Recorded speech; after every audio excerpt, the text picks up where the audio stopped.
Then we'll get, thank you. Then we'll get going.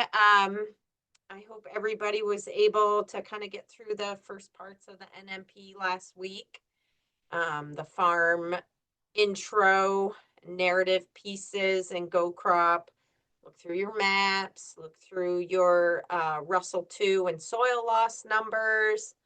So hopefully everybody was able to get through that. And again, please reach out either to us or to someone that you've been working with if you need any help. Okay, so with that, today we're going to start talking about nutrients, kind of dive into some of the things you see on your soil test and what those mean and how they impact nutrients in the soil. We're going to dig into phosphorus specifically. We'll cover nitrogen next week and then potassium and other micronutrients toward the end. But today we're going to focus on phosphorus. And we'll talk about the phosphorus index, which I mentioned last week. The phosphorus index is a tool that we use in nutrient management planning to predict phosphorus loss and the risk of loss. So is the risk high, low, medium, and we'll go through all that. But we have a tool that we use to calculate that risk. And we'll be showing you that today. And you'll have some homework again to start filling out some of the field information and soil information for the farm to start getting Go Crop populated.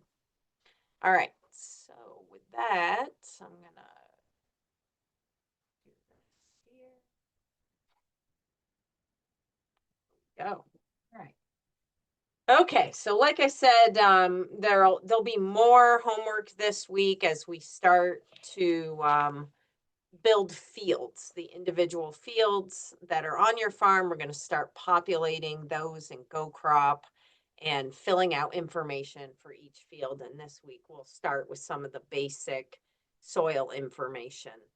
So most people know, obviously, right, that plants require nutrients to grow, and then we feed those plants to animals, including ourselves, and we take those nutrients and utilize them to be healthy, to be able to function and carry out all the activities that as humans and livestock and animals we do, but we get much of that nutrients from the plants that are growing out in our fields. So what are the nutrients that are required for plant growth? Well, there's 16 essential nutrients.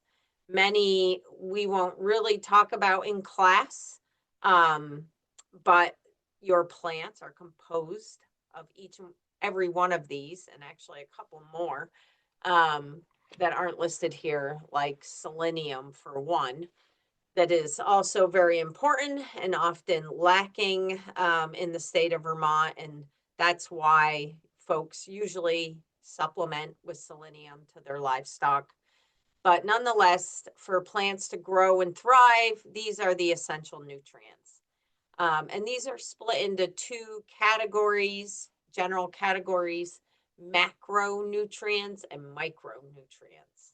So we have carbon, hydrogen, and oxygen. And it's interesting because your plants are primarily composed of these, but we don't ever talk about giving your plants more hydrogen, right? Or really providing them with X pounds of oxygen or carbon. And again, these particular nutrients are taken up by the plants in the form of water and oxygen in the soil, and they build carbon molecules, again, through photosynthesis primarily, okay? Nitrogen, phosphorus, and potassium are the big three nutrients that we focus on the most. We focus on them the most because plants utilize lots of them. They're considered macronutrients, and they tend to be very limiting in the soil. So these are the big three that we often focus on. And again, remember, just because we may not cover a nutrient on this list explicitly, it doesn't mean that your crops don't need them. Okay, but most of these nutrients they need in tiny, tiny amounts. Calcium and magnesium. We also have a strong emphasis here, and primarily we deal with these two nutrients mostly by managing the pH of the soil. So, most of you are familiar with how acid or basic soil is, or anything is, and we use the measurement of pH to determine that. And what pH is looking at is the amount of hydrogen in your soil. But if you have lots of calcium and magnesium and also potassium, you likely have a very basic high pH soil. So we do look and manage for calcium and magnesium um, in the soils. Then we have a whole slew of other nutrients. Again, most of these, except for sulfur, are considered micronutrients. Plants need them in very small amounts. And on occasion, we do run into deficiencies of some of these. We've seen them in the past in Vermont. Primarily zinc and boron can come up as deficient in certain cropping systems. So we'll be talking about those, but we'll also talk about when you might see a micronutrient deficiency on your farm, and then how to think about identifying that and then correcting it as well. Okay, so again, like I said, these nutrients are broken into a couple of categories: macro and micronutrients. So nutrients that plants need in really large amounts, and then nutrients plant needs in small amounts. And again, they need them all. Just because they need more nitrogen doesn't mean that they can go without boron. Okay. So plants are going to function the best, produce the highest yields and the best quality and the most nutrient dense product from your farm if you're taking care of all the needs of the plant. Okay. So, like I said, carbon, hydrogen, and oxygen, they're coming from the air, soil air. They're coming from water, photosynthesis. So they're not actually necessarily coming from soil minerals. Then you have the primary nutrients: nitrogen, phosphorus, and potassium. Those are needed in large amounts. We get those from the soil, and also organic matter additions. You have the secondary nutrients still needed in large amounts: calcium, magnesium, and sulfur. Again, generally, we're taking care of these through managing pH, sometimes needing to add lime or other nutrients to the soil to correct these. And then we have the micronutrients, again, coming from soil: iron, manganese, boron, molybdenum, copper, zinc, and chlorine. Again, sometimes these can be deficient in Vermont soils. It's relatively rare, especially if you're using organic amendments. So if you're applying compost or manure based products back to the soil, you're likely adding micronutrients through that process. All right, so these are the nutrients that your crops need to grow. And again, not having enough of one is going to limit productivity in some way, shape, or form. So we're trying to meet the needs of the crop by looking at the system as a whole. Okay, so your plants are only going to take up certain nutrients and be able to utilize them in the plant. So they don't take up nitrogen. They take up certain forms of nitrogen. Okay. So these are the actual forms of the nutrient that the plant can take up. So plants really only take up ammonium and nitrate. So the goal is to make sure when you're adding some kind of nitrogen source to the soil to feed the plants, that either immediately or at some point, that nitrogen source will be converted to ammonium, NH4 plus, or nitrates, NO3 minus, so that the plant can actually take those up and utilize them, right? So they don't just take up organic forms of nitrogen. It has to be in these two forms. Same with phosphorus. They don't take up P. They take up HPO4 minus 2 and H2PO4 minus. Okay, so again, they're not taking up the um, P only nutrient. It has to be in these specific forms. Potassium is taken up as K plus, not K2O, but K plus. Calcium is taken up as calcium 2 plus, same with magnesium.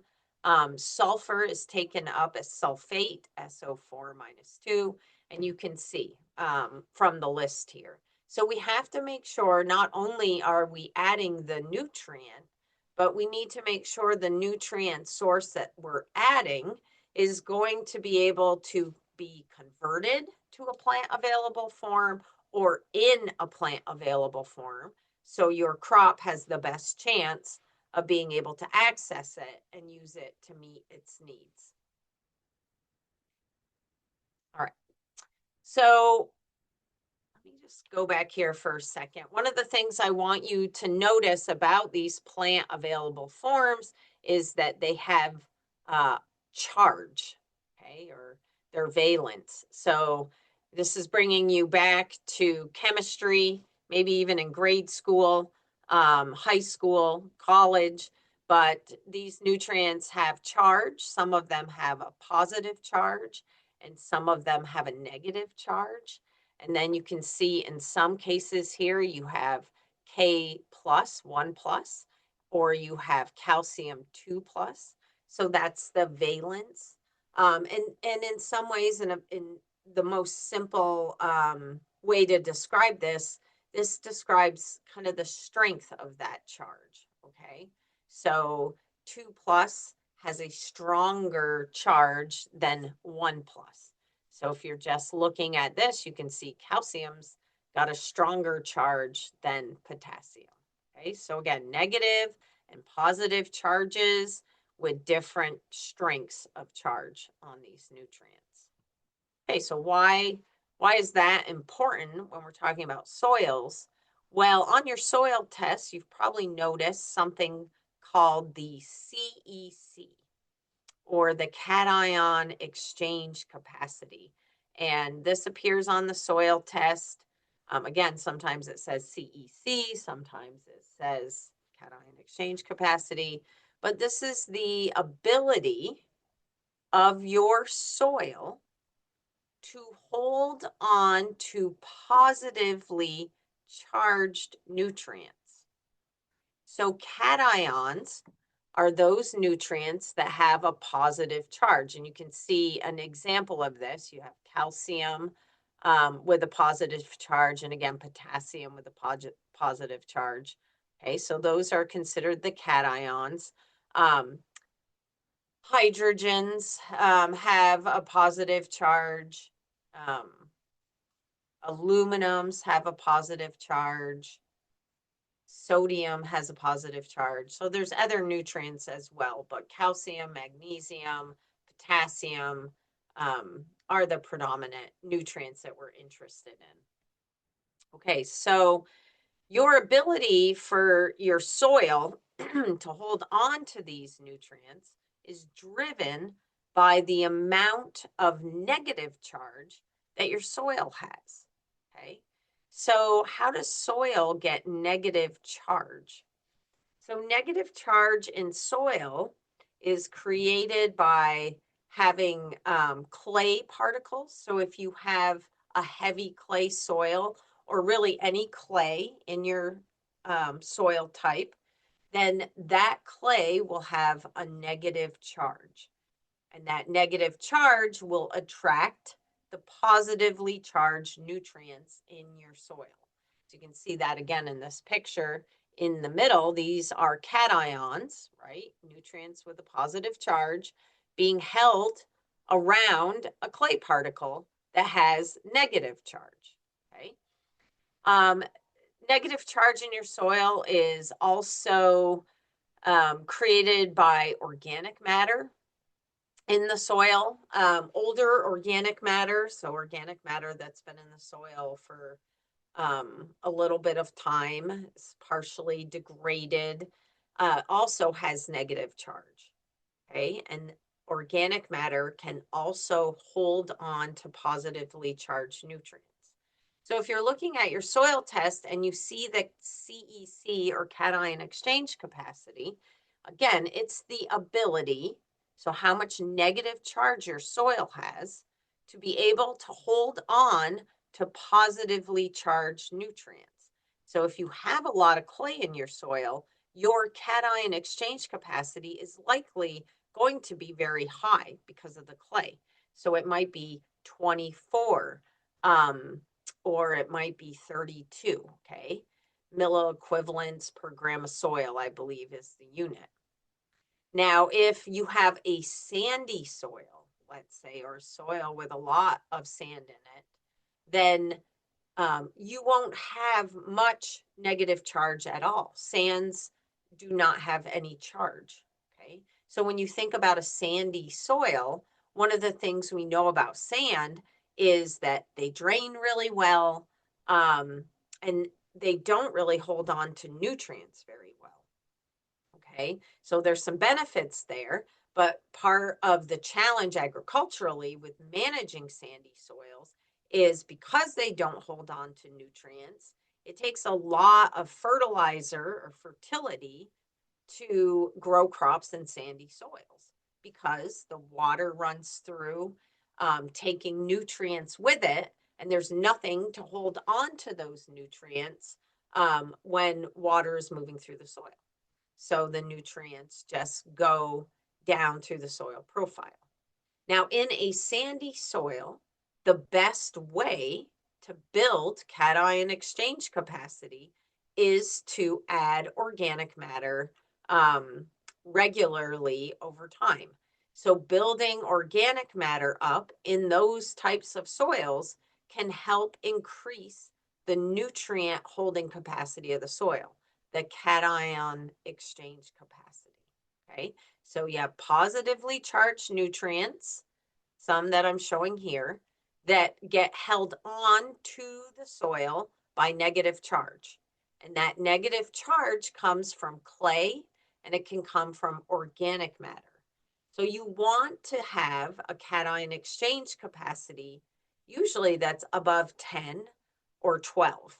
Okay, and that can be really hard to achieve, especially if you have a very light textured soil that has a lot of sand in it. Okay, so this slide just says sometimes 50 to almost 100% of the cation exchange capacity of a soil is due to organic matter. And those would be soils, of course, that are very light textured.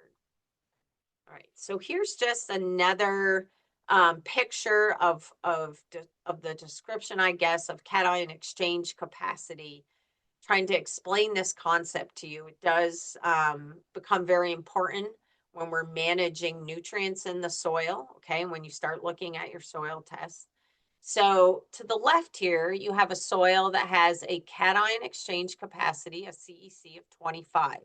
And it tells you there's more clay here and there's more positions to hold cations. And then to the right here, you have a soil with a cation exchange capacity of 5. And it says, well, this is a soil with low clay content and fewer positions to hold cations. In the middle here, you can see the various cations: hydrogen, calcium, magnesium, ammonium, okay, so our nitrogen as well, sodium and potassium. Those are the major cations One that is missing here that we're going to spend some time talking about that's prevalent in Vermont, especially those of you in the Newport area, in that office, anywhere once you get out of the Champlain Valley, actually, you'll start seeing often high aluminum levels in your soil. So aluminum also, Al3 plus, is a cation that we'll be talking about. All right, so you can see here underneath these little pictures of soil, you see some hydrogen leaving, you see some potassium leaving. So these exchange sites can hold on to nutrients, and those nutrients actually will go on to and off from the exchange sites um, because of, let's say, the addition of nutrients. So if you're adding a lot of one kind of nutrient that's a cation, it may displace some of the weaker ones. You have draw, right? So once your crops start taking nutrients out of the soil water, there'll be a draw for more nutrients to move into soil water. So they will come off from the negative charge and move into the water in the soil so that the roots of your plants can take them up. Okay. So these nutrients can move onto and off from those soil charges, sometimes very easily. They're held loosely. And sometimes it's a little bit harder. So you can see here again with that 1 plus, that means they're held weakly. It's not a strong hold. They move onto and off from those sites pretty readily. Now, as you get a nutrient like calcium or magnesium, and you'll see here in a minute, aluminum, those have more strength, more charge. So they're actually held on pretty tightly. They're a little bit harder to move off of those sites than potassium or hydrogen. Okay, so keep that in your memory as we're talking about different concepts. Okay, so again, here it says the common CEC range. So you can go up to 50, especially in very, very heavy clay soils, and you can have a 0 cation exchange capacity. I've never actually seen that if you have just sand. Okay, so below it lists some practical applications, and you can see a 1 to 10 range of cation exchange capacity. Okay, means that you probably have a high sand content. You likely lose nitrogen and potassium, and your soil tests are probably low in those nutrients. Okay, they leach more easily when there's less charge. If you have low CECs, it doesn't take much lime to fix a pH. Okay, that's pretty easily. And there's low water holding capacity. Okay, we know that with sands. Now on the other side, if you have high clay, you have more charge. It's going to take more lime if you need to correct a pH. Okay, you got more sites you got to fill with bases if you want to change the pH. You can definitely hold a lot of water when you have a high CEC soil. And you can hold on to a lot of nutrients as well. So clay soils are very nutrient rich, but can be difficult to manage because they have high water holding capacity and can be very difficult to drain. Where on the opposite hand, sands, they drain really easy. So in a really wet year, they're easy to work. But they tend to be more expensive to manage because they leach a lot of nutrients. All right, so we already talked about this. I'm going to skip over this. Now I want to dig into pH. So I've been leading up to this a little bit, talking about cations, the cation exchange capacity, talking about charge, on the soil. And we've talked largely about bases, magnesium, calcium, potassium, and we've mentioned acids. Okay. So you know pH is measuring the relative acidity or alkalinity of your soil. So if a soil is alkaline, it has a lot of bases in it. And if the soil is acid, it will have acidifying nutrients. Okay. And the more acid it is, the more acidifying nutrients there are in the soil, and the higher the pH, the more alkaline, the more bases there are in the soil. Now, you actually want a pH for most crops in the state of Vermont. You want the soil to be slightly acidic. You actually don't want it to be super alkaline or super acidic. You want it to be slightly acid. And in many cases, closer to neutral, which is 7. So really a 6.5 to 6.8 pH for most crops is ideal. And that pH is also really ideal for soil microbial activity as well. So if you want a biologically active soil and quickly degrading manure, organic nutrients being made available to your crops, you want to keep the pH slightly acidic. And then also for your crops, to have the most available nutrients, you want the soils to be slightly acidic. And again, that's where your crops will perform the best. So if you have really acidic soils and you have high aluminum, the aluminum can become very toxic to the plants. And we do have farms and we have fields all over Vermont that are very high in aluminum. So that's something we have to manage. You can get other toxicities, especially of some of the micronutrients. So when a soil is very acidic, it may release a micronutrient like manganese, and it can actually become toxic to your plants. In a highly acidic soil, you become deficient in calcium and magnesium.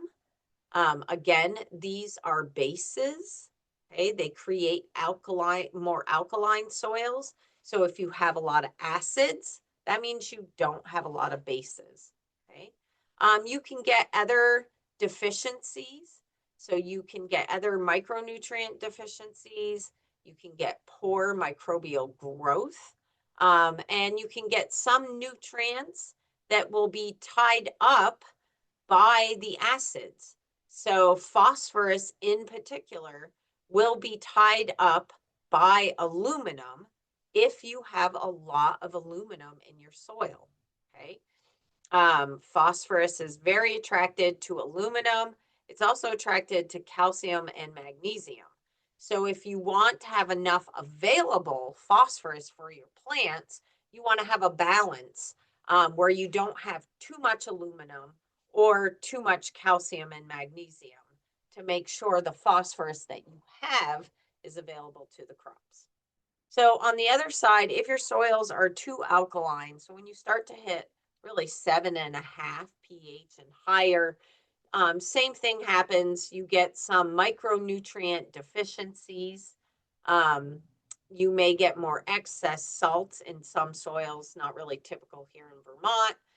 The phosphorus, again, will be tied up by the bases, by these calcium and magnesium. And then you can see more bacterial issues sometimes in certain crops. Okay. So the pH, again, it highly impacts nutrient availability. And I know some of you live in areas that tend to have low pHs, and I would really highly suggest that you work on the pH of your soil first, because bringing the pH to the right level, like I said, this 6.5 to 6.8, is going to release nutrients that are tied up in the soil because it's so acidic. Okay. And then it's also going to help the overall system function better. So, really, taking care of pH first should be a high priority. Um, so, pH impacts nutrient availability. It impacts nitrogen cycling and nitrogen efficiency and availability. And again, that has to do with the microbiology in the soil. So the bacteria that are needed to convert um, nitrogen to plant available forms. Remember, we talked about this. Plants only take up nitrates and they only take up ammonium. And to get those two nutrients in your soil, they often require microbes. And so, if we're reducing microbial growth by having the pH too low, we're not going to have efficient transformation of nitrogen to forms that your crops can utilize. All right, so again, we already talked about phosphorus. If your pH is too low, the phosphorus is going to bind with aluminum and it will not be available to your crop. So if your soil test says your phosphorus is really low and you say, well, that's okay, I'm going to go buy some phosphorus fertilizer. And you go and you buy 100 pounds of phosphorus fertilizer per acre, because that's what the soil test says you need, and you put that on the soil. And your pH is 5.2 and your aluminum is 165. Okay, that 100 pounds of phosphorus that you applied per acre will almost immediately, okay, be secured by the aluminum in your soil, and your crops will not have access to it. So you need to make sure that before you go and put on these nutrients, you get the pH up to the proper level. Now, your soil test actually will recommend that. It will say to raise your pH to a pH of 6.2 or 6.5 or 6.8, you will need to add this much lime. And you should do that before you add the other nutrients, or else, you're honestly likely wasting your money. Okay. So this is a graph that maybe you've seen before, very common in agricultural education, and it shows the nutrient availability, okay, based on pH of the soil. So remember, I said this pH of 6.5 to 6.8 is sort of the sweet spot, okay?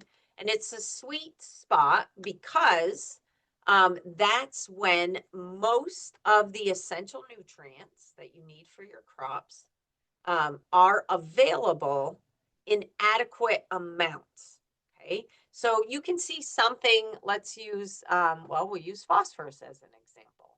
So you can see when we're in this 6.5 to 7 range, that's when phosphorus is most available. Now, when you start getting acidic, the amount of phosphorus starts to go down. So basically, once you're below 6.5, you can see how the amount of phosphorus tapers. Okay, and once you're in the 5 range, it gets quite slim. Okay, so that phosphorus starts to get tied up by aluminum and iron in your soil. Okay, and you can see iron as an example. You get more iron as the soils become more acidic, right? And then it's the same on the other side. As your soil becomes more alkaline, more basic, you can see the amount of available phosphorus starts to go down again. And that's because calcium and magnesium start to tie it up, okay? And you can see this is similar for some of the micronutrients as well. You get more or less of them depending on the pH, okay? So again, balancing these nutrients in your soil has a lot to do with managing the pH.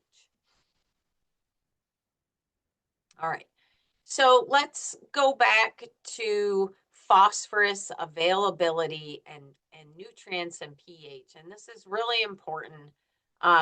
It affects a lot of things in your nutrient management plan, believe it or not.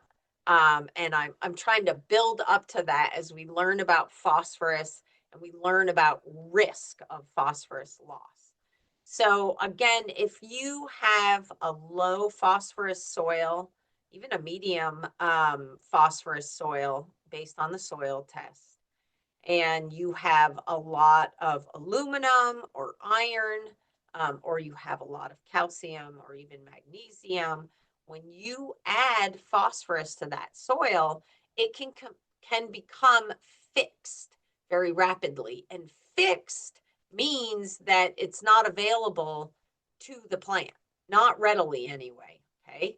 And so if you are in need of phosphorus, again, you got to fix the pH and then add what's needed to feed the crop. Okay, so you can see based on this image here, phosphorus will be absorbed by these other nutrients within days. Okay, so the other important note here is that you want to add phosphorus when you have living plants and you have root growth.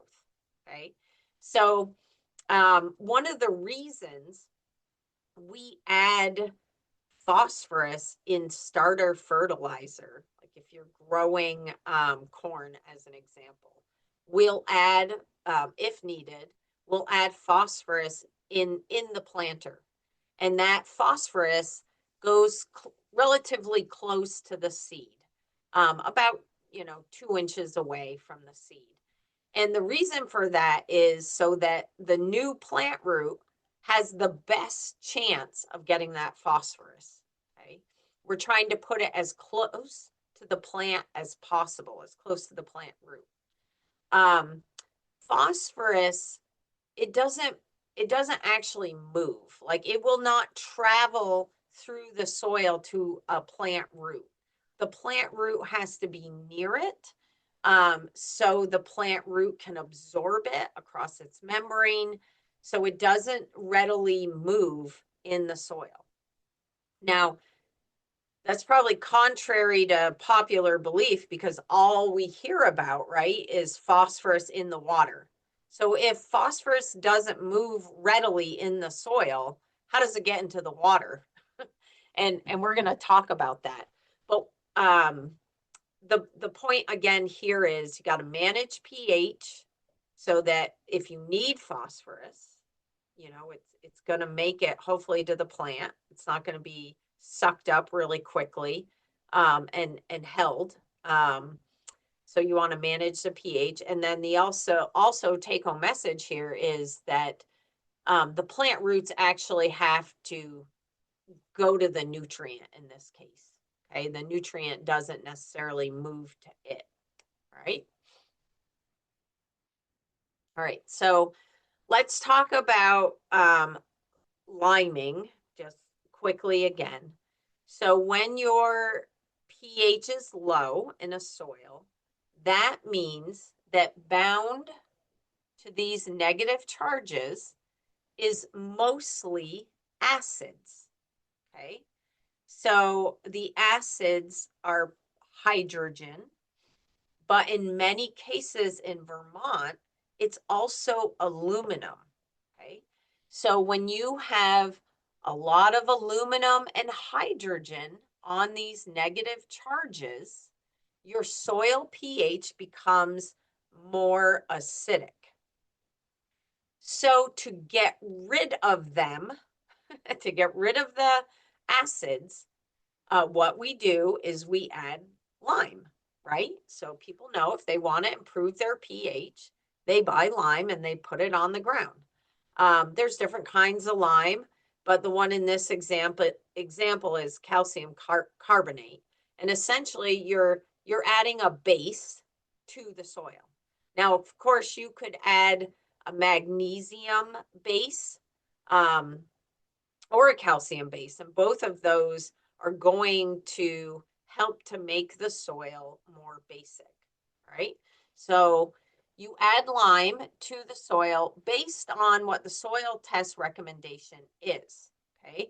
And the recommendation, how much calcium you should be adding, is based on what type of acidity you have in your soil, okay? So if you have acidity in your soil that's primarily driven by hydrogen, okay, and it's a light textured soil, it's going to be really easy to get the hydrogens off of the limited charge, right? Because the sand doesn't have a lot of charge. So you won't need much calcium to do that. Calcium is stronger than hydrogen. Remember that 1 plus. So you can easily remove it. And if you have a sand, you don't have a lot of charges. So you don't need to remove lots of hydrogen, but you need to remove what's there. And it's pretty easy to remove. So you might need a ton of lime to move a pH, from 5.6 to 6.2 in that case. Okay. Now, in the case of a clay, which has a lot of charge, okay, you will probably see a higher lime recommendation. It could be double what a sand would be, just because there's more. There's more charges. There's more acids that have to be freed up and kicked off of the soil, okay? So your lime recommendation will be high, or could be high. Now, when there is aluminum, remember I said aluminum has a 3 plus charge. It is very strong. It holds on to the soil very tight, and it can be very difficult to remove. And calcium is not as strong, okay? So in order to get the aluminum off the soil, and if there's a lot of it, it is going to take a lot of lime. And sometimes if you have a pH, let's say of 5.6, and you're trying to raise it to 6.2, you could have a lime recommendation of 4 tons per acre. I've seen 6 tons per acre, okay? So the amount of lime you'll need to add, the amount of base, will be dependent on the soil type and how much charge is there. And it will also be dependent on what type of acid. Is it a really strong acid like aluminum, or a more weak acid like hydrogen is causing the acidity? So that will cause the lime quantity to change quite greatly. All right. Okay. So that's a lot. It always is. Like I said, we've covered essential nutrients. So you understand those. You know that your crops are only going to take up certain forms of those nutrients. The nutrient availability is often heavily influenced by the pH of the soil and the amount of charge in the soil. You learned about charge and cation exchange capacity, and how that influences or can influence nutrient availability. And you learned a little bit about liming. Okay. So next, we're going to jump into phosphorus, and talk a bit about the phosphorus cycle, the nutrient cycle, and phosphorus as, we see it in Vermont, and how to manage, again, any potential risk of losing phosphorus into the environment. All right. So one thing I don't want is people to be afraid of phosphorus. And I say that and I kind of chuckle because I feel like, phosphorus has been demonized in Vermont, because, it has had an impact on the quality of water here in our state, um, and has caused some problems. But phosphorus for all of us is an essential nutrient, that we can't live without. And so, it's always interesting to me to go to places where they're clamoring to get phosphorus. Most of the world is phosphorus deficient. We hear these stories about, running out of mined phosphorus in 50 years. What are we going to do? And here we sit, many of us, not all of us, in areas where we have excess phosphorus, and we have phosphorus getting into water and into the landscape in places where we don't necessarily want it. But again, it is essential. And if your soil needs it, it means your crops need it for photosynthesis, nitrogen fixation, flowering, fruiting, like so many essential functions. So if your soil test is saying, hey, I need phosphorus, um, it's limiting your production on your farm. And also then clearly impacting whatever product you're growing, or if you're feeding livestock, it's impacting their health as well. Okay, so managing phosphorus so that we're giving the crop what it needs, but making sure that the phosphorus we have on our farms is staying on our farms is what we're trying to achieve here.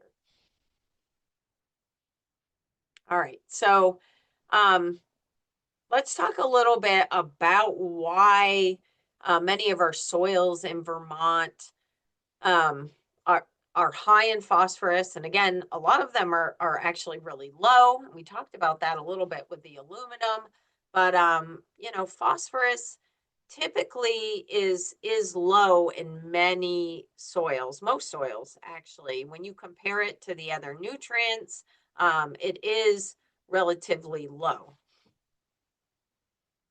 Okay. Most of the phosphorus in our soils is completely unavailable. Um, and, it can become available over time, but most of the phosphorus on most farms in this state is tied up in the forms that I told you about, right? It's tied to aluminum, it's tied up in calcium. So there's a lot of unavailable phosphorus. There's a small fraction of that that is available. And that's what you actually see on your soil test. When you're looking at your soil test, it's measuring this available phosphorus. It's not showing you what's unavailable. That's a much bigger pool. And in some cases, I will say, and in some fields, we have too much phosphorus. We have all of those soil sites filled with phosphorus, and then we also have a lot of available phosphorus. And that's what we're trying to avoid. Okay, we're trying to avoid everything becoming saturated, and we're trying to manage that by balancing nutrients. And then on the same hand, regardless of if you have a tiny percent of phosphorus, it can still leave your farm and cause some problems. So we're trying to avoid that risk. And you can have it whether you have a lot of phosphorus or you have very little. Okay. So we already talked about this, that the reason a lot of phosphorus in our soil is unavailable is because it gets tied up really quickly by some of the other nutrients in the soils. Okay. And because of that, we used to recommend a lot more phosphorus. And farmers used to put on a lot more phosphorus. This was a big issue in Vermont and elsewhere too. But over time, that probably, that wasn't really a good idea, because what's happened is that, again, some of our soils have become saturated, right? So because that phosphorus in the past and still today, depending on the field, gets tied up so fast, the recommendation was to add double, triple, 4 times the amount. And this certainly was very, very common, especially again, once you get out of the Champlain valley up in the hills where pHs are low and there's a lot of aluminum. But also, not to put everything up in the hills, down in the valley too, where we are, having those high pH soils, they tie up phosphorus as well. So we worked hard to provide phosphorus to our crops because it was really deficient. And the way we went about that, we basically, have in some situations caused a saturation of phosphorus in the soil. And again, this is, I don't want to scare people, but it is a reality for some farms. But I would say it is relatively rare. And now that we understand this better, that's why we manage to make sure that we're not creating those situations. Okay. So the other piece of this is that, history has us adding more phosphorus because it gets tied up. On top of that, we import a lot of phosphorus into our state. We have historically not grown grain in Vermont, right? So we buy our concentrate. We import grain or feed into the state.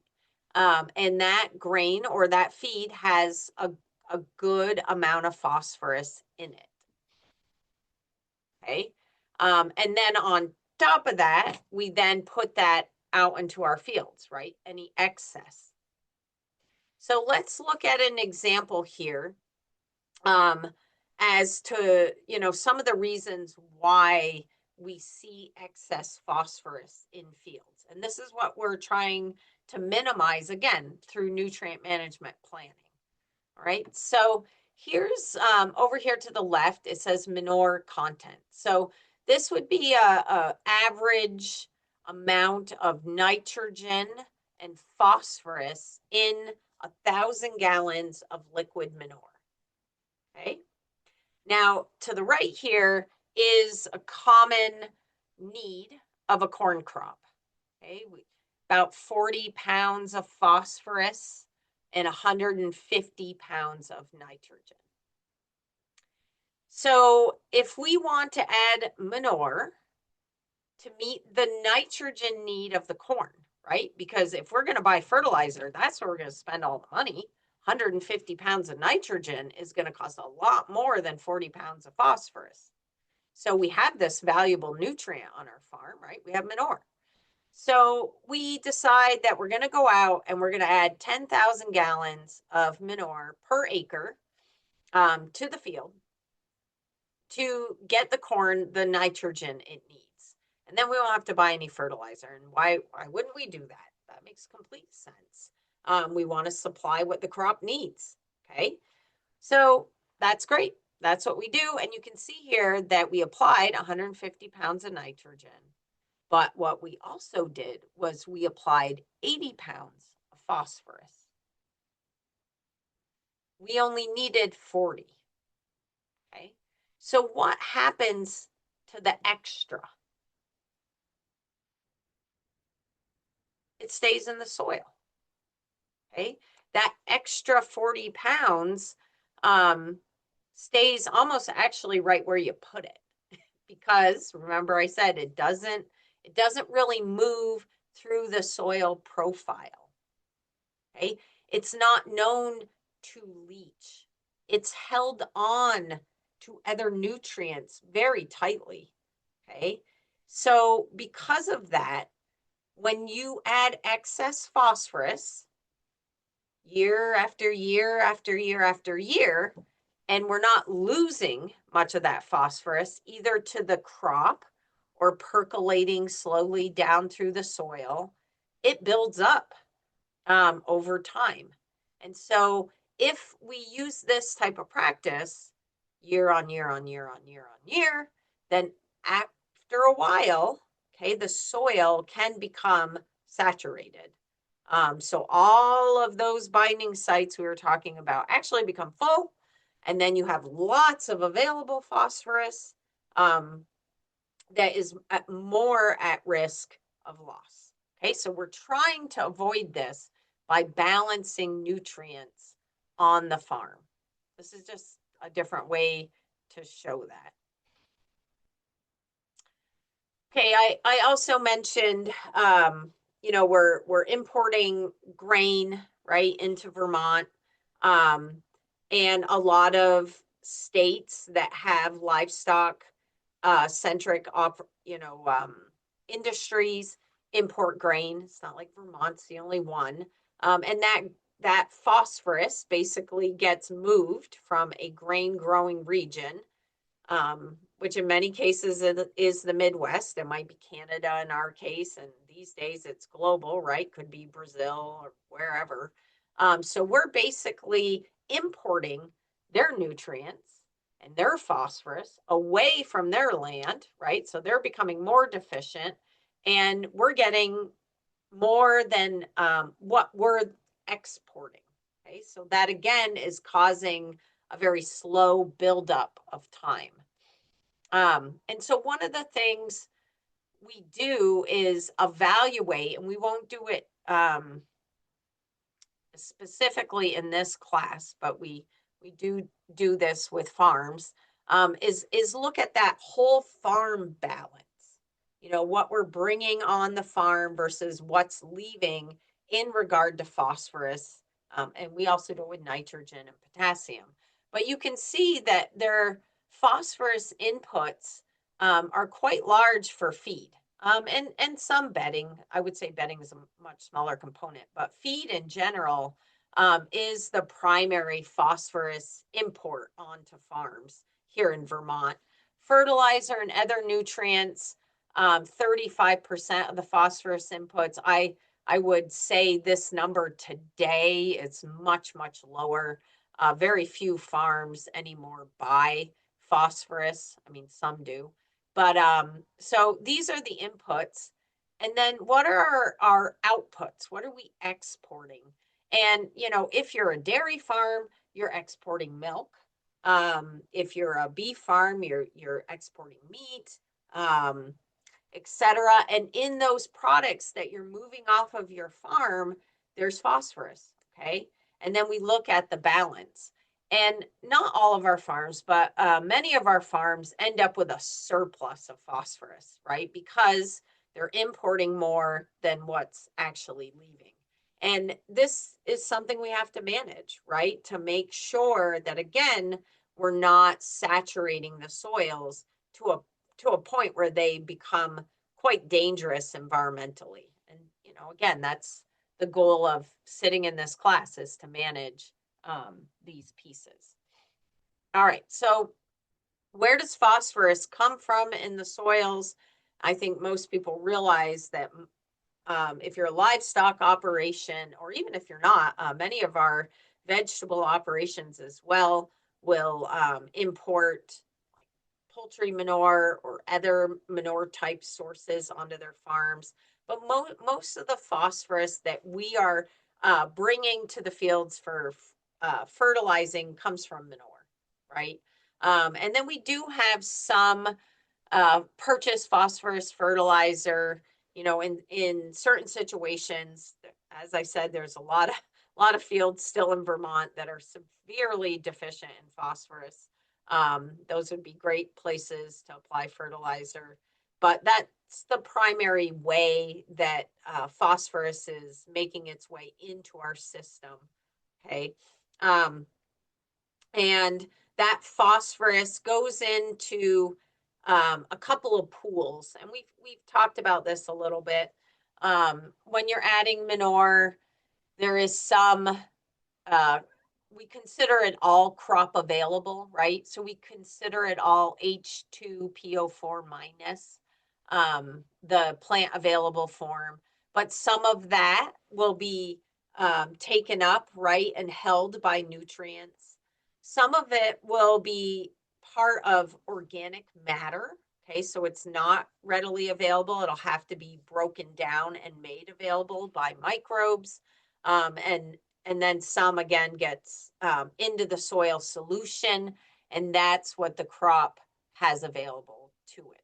Okay, so you have these stable, quote unquote, stable forms of phosphorus, um, and they hold on to phosphorus. Some of them quite tightly in this inorganic P form. You can see over here, it says labile and fixed. If it's labile, it means that it will become plant available relatively easily. Okay. Um, if it's fixed, it means it's going to take some time for it to become available. So you have these more stable forms, and those can move into solution P. That's kind of what is being measured in the soil test mostly, and that's what the crops can take up. And again, that's the H2PO4 plant available um, nutrient. Okay, so as I mentioned, phosphorus, it doesn't really move. It gets tied up. It's pretty immobile in the soils. And this is just a view of that. This was a study done, I believe, in Pennsylvania, where they were looking at movement of phosphorus over time. This is over a long-term study. So you can see this blue line here is no manure was added to this test plot. And then you have the yellow line here where there was 40 pounds of phosphorus in the form of manure added per acre per year. And then this teal, I don't even know what to call it, green bar is 90 pounds. So you have more phosphorus being added through manure. And then the red is 110, right? So that's it's quite a bit of manure being added each year to the fields regularly, annually. And so here's soil depth and here's soil test P. So you can see, regardless, right, of how much phosphorus is being added, almost all of it stays in the top 6 inches of the soil, right? And this is probably the tillage depth if it's being tilled. So it doesn't go very, very deep into the soil. So it's not also that hard to believe that in that top 6 inches of soil, if you're applying manure year after year after year, it could become saturated because, again, it's not moving down, it's not filtering, it's not getting into a very much greater mass of soil. So again, this is an issue. And then as we move to no-till, of course, or even hay fields, where you have a lot of manure application year after year after year, that buildup is even closer to the surface, right? The top probably 3 or 4 inches. So, again, this is something we have to manage because that phosphorus doesn't move. It makes the kind of surface, the best part of the soil, more risky and something we have to really pay attention to. All right. So water itself, or algae, this is an example with algae, but algae's in the water. It does not need much phosphorus to grow. Okay, there's a balance in water. We want to keep that balance. And so the algae itself needs very, very low levels, especially compared to crops, right? And so if we are releasing too much phosphorus into the water, okay, a normal amount is not bad. But when there's too much phosphorus, then we get a lot more algae growth, right? And when there's more green growth in the water, it also requires more oxygen for the plants to grow. And then that oxygen gets taken away from other organisms that need it. And that's where we can get, fish die-offs, etc. So there's a balance regardless. And it's critical for us to keep that balance in our waterways. So we got to keep the phosphorus out of the water. And that's our goal, one of our goals in this class. Okay, so again, like I said, doesn't take much to make a problem. And so we have to manage that, again, by keeping the phosphorus away from the water. All right, so again, that's why we're developing a nutrient management plan to balance all these things, where we're looking at the needs of the crop, and really trying to manage the risk of losing phosphorus. Okay, so there's a couple of things that we've touched on here. We don't want to load phosphorus into the soils too much too fast, right? So we're trying to balance that because we don't want to saturate the soils. So we want to meet the needs of the crop. We don't want to over apply, because if we over apply, there's a risk of potentially runoff immediately, but there's also a risk of building up those phosphorus levels over time, and we don't want that. That makes all the risk greater. Okay. So we're trying to manage two things: loading of nutrients and then also transport, right? And how we manage those, is different. And that's what we're going to talk about next. All right, so how does phosphorus make its way into surface runoff? So if phosphorus gets into the actual soil, we know that it's going to stay unless, right? Unless it starts moving due to water. Okay. And how it moves due to water, rainfall, is through erosion.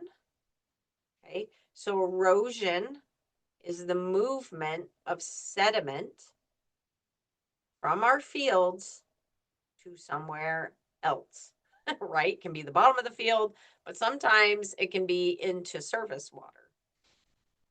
So attached to soil are nutrients. And so when soil makes its way into surface water, or even into our ditch, right? Ditches lead to surface water usually.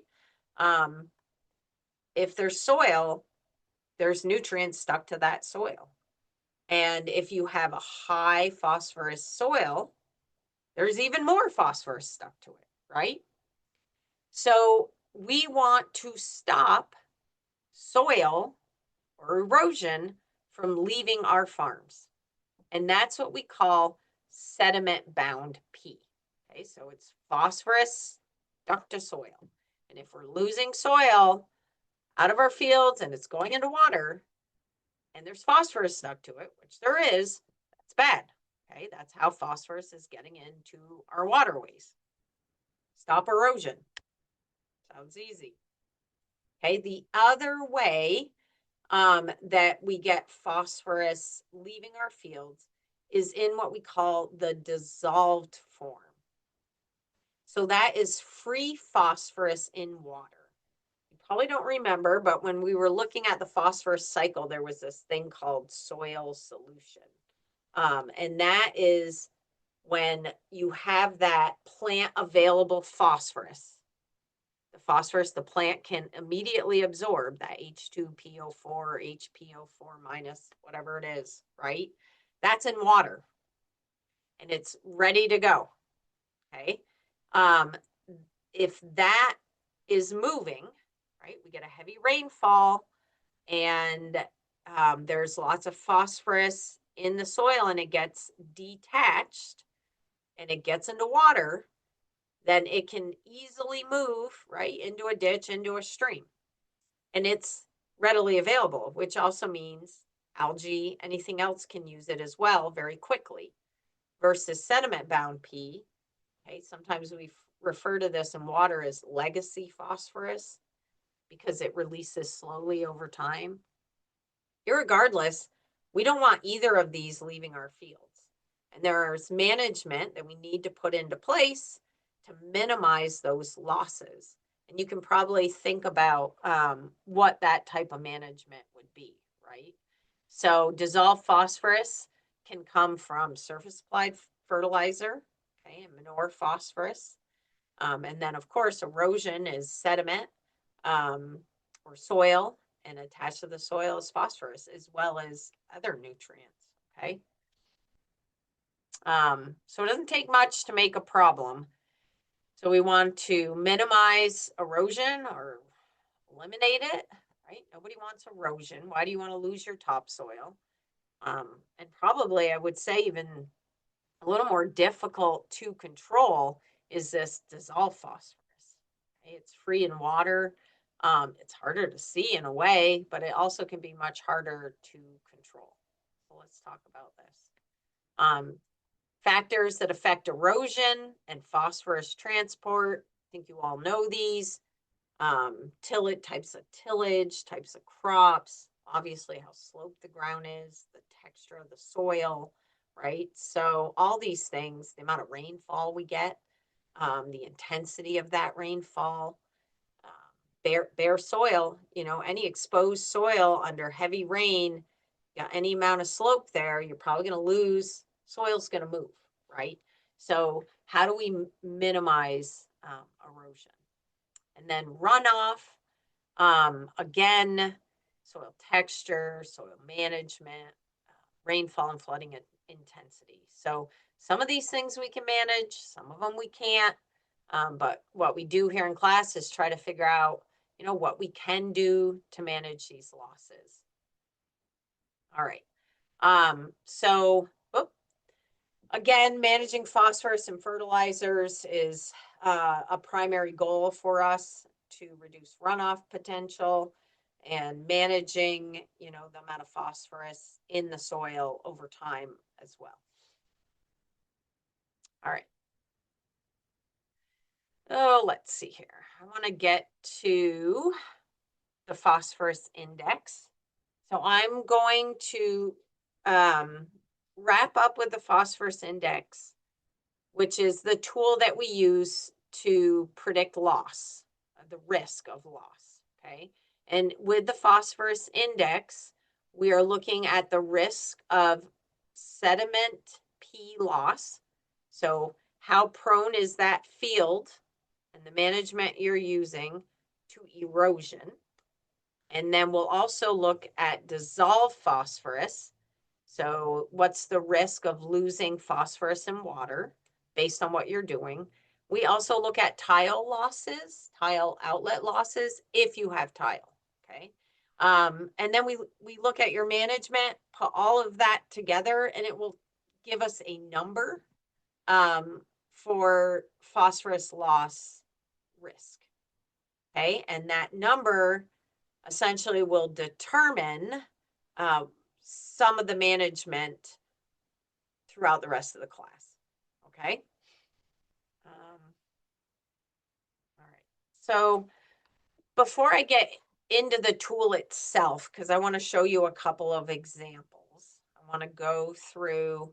I want to go through the interpretation, and actually, I'm going to do that in the tool. So let me go to the phosphorus index tool.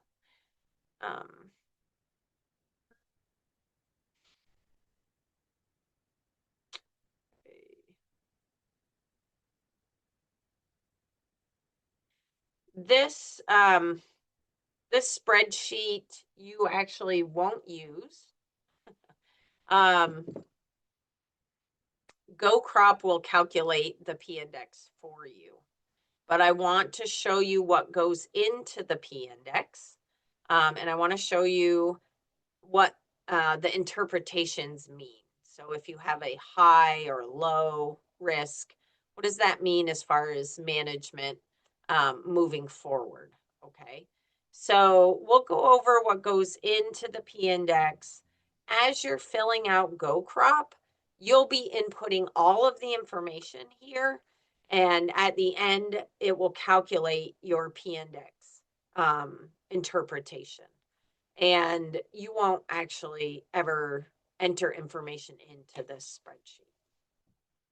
All right, so you can see at the top here, it tells you, let me see if I can make that a little bit bigger. Okay, at the top of the spreadsheet, it has pathway 1, sediment bound phosphorus. So this is the number that will show you the portion of the p-index due to erosion, right? Sediment bound, that phosphorus that's attached to soil. So in this particular example, you can see most of the risk of phosphorus loss is from erosion, right?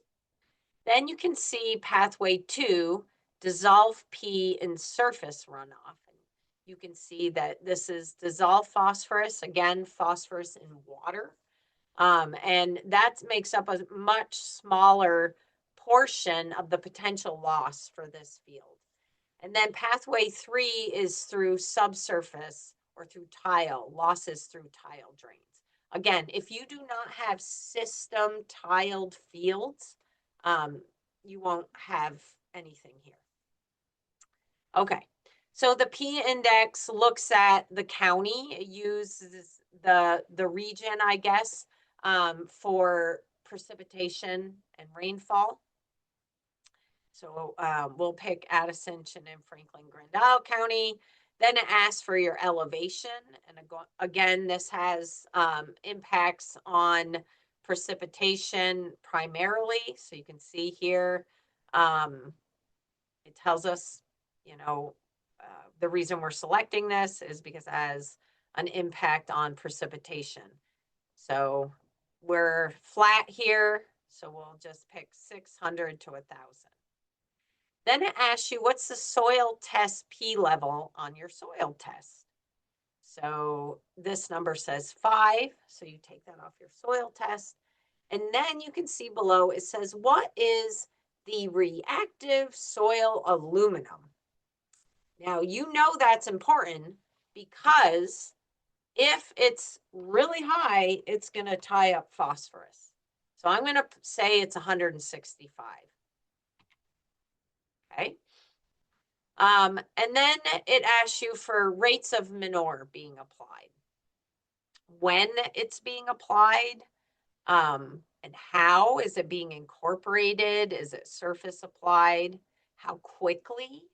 And then what type it is, okay? And all of these pieces are important because if you leave manure on the surface of the ground and we get a rain event, it could be more prone to loss. If you're applying manure in December, possibly more prone to loss, right? So it can be more risky to apply manure at certain times. If it's not incorporated, it can be more risky for loss as well. Okay. It also asks about fertilizer. So when, how much phosphorus fertilizer and when, what's the method of application? So in this case, I'm not putting any on. Here, it asks you for the erosion rate, okay? So you went over this last week, right? You got your quote unquote Russell 2 numbers. So this is the amount or predicted amount of soil loss per acre per year. The number that you will use here is the soil loss for the year we're planning for now. So you may have one soil loss number because you have continuous hay, but if you're in a rotation, you may have a soil loss number for each year in the rotation. And this is where you will use that number. Okay. It also accounts for your soil type. So some soils are more prone to erosion than others.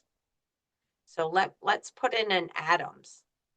So hopefully you saw when I put in an Adams silt loam, it has a hydrologic group of A. Okay, so it's a light textured soil. It drains well. So it's less prone to erosion. it changed the P index. Did you see that? It went from high to medium based on the soil type. Unfortunately, you can't modify your soil type. It is what it is. So I'm going to put it back, and it was an O gray, which has a D hydrologic group, which means it'll be more slowly draining, probably more prone to runoff, right? So you also need to put in surface cover. So how much of the ground surface is covered by your crop, right? So if you have corn or another row crop, your surface cover is going to be lower than if you have a hayfield, right? You don't see or shouldn't see any bare soil on a hayfield or a pasture. So you should have a lot of surface cover. So I'm going to change this to alfalfa and other hay crops. Okay. And then I have to change this to, okay. And again, you can see more surface cover, more protection of the soil, probably less erosion. Then I'm going to have more, I'm going to have less risk of phosphorus loss. I'm going to change this back to corn. Then I got to change this. Okay. You can see it's high again. All right. The other component here, we're going to go over this in another slide, but it asks you about the total distance from the field edge to any water conveyance, okay? And then there is the vegetated buffer width between the field edge and the conveyance.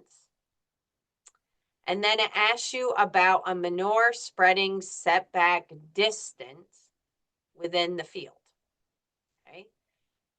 This seems easy, you know, by first glance, but this is distance to stream. How far is your field from a water conveyance? Okay. And your field edge, every field edge along water in Vermont has a required buffer, right? Your field does not, even though theoretically you own the field, you own right up to the Missisquoi River, you are required to have a 25-foot vegetated buffer. So the actual edge of your field should never really go right to water. So the edge of the field would be the part of the field that you are actively farming, you're putting manure on it, you're growing corn there, okay? So you should really always have that 25-foot distance from the field edge to the stream. It should be 25. It shouldn't be 0. So then it asks you about the vegetated buffer width. Okay.